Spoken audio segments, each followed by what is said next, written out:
Dylan McGordy, if I told you that the Cardinals would score 38 points against the Buccaneers in a 38-33 victory, you might believe that. But would you believe that Adrian Peterson, in his first game out in the desert, would tote the rock 26 times, 134 yards, 2 touchdowns. He becomes the leader on the season for the Cardinals in rushing. Season! In his first game there. On the other side of the field, not so good. Jameis Winston had to leave the game in the first quarter with a shoulder injury. He did not return. Ryan Fitzpatrick tried to lead the comeback. Threw for 290 yards, 3 touchdowns. He was picked off twice. He came up a little bit short.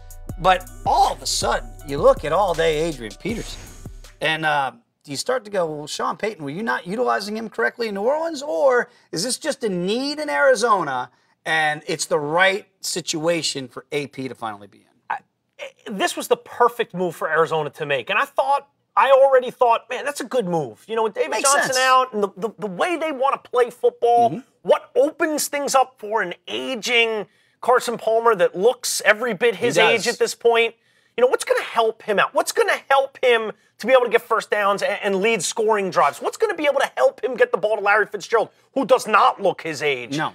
What's going to help that? Well, when you look at what David Johnson and the kind of running back he is, I know he's great out of the backfield, but they want to control that line of scrimmage and run between the tackles.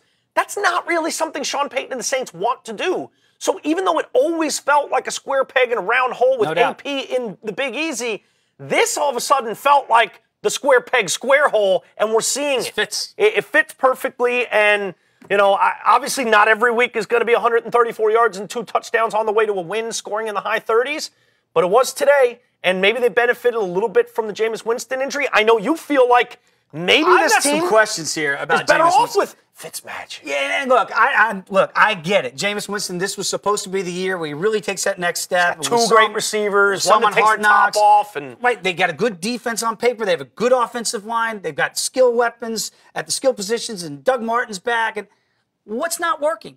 To me, it's Jameis Winston. I get it. He hurt his shoulder today, and I know he's still young, but at some point, it looks like you're going to run out of excuses. Yeah. At some quarterback's got to lead, and he, from all accounts, he's a tremendous leader, and they're all buying in on this guy. But Dylan, it's not working yet, and I don't know why. And I don't know if this is all at the feet of Jameis Winston, but all of a sudden, Ryan Fitzpatrick goes in there and puts up some pretty darn good numbers. And I get it; they were way behind, so a lot of that looks like mop up. He's got to throw. Right? They were down 30 points, 25 points. But I do have some questions about Jameis, and again, I'm not going to throw this all on him.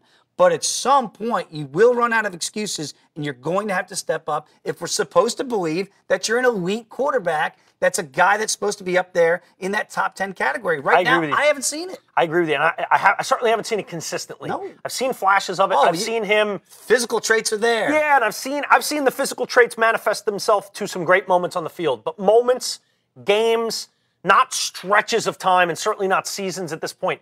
Thankfully for them, it doesn't look like this Jameis Winston injury is something that's as serious as maybe Aaron Rodgers' injury, but it's something that they're going to have to look at. Now, he's the guy. We know that. We know that they've turned the keys to We may not be over. believers, but Dirk Cutter and the Bucs Nation, they are believers.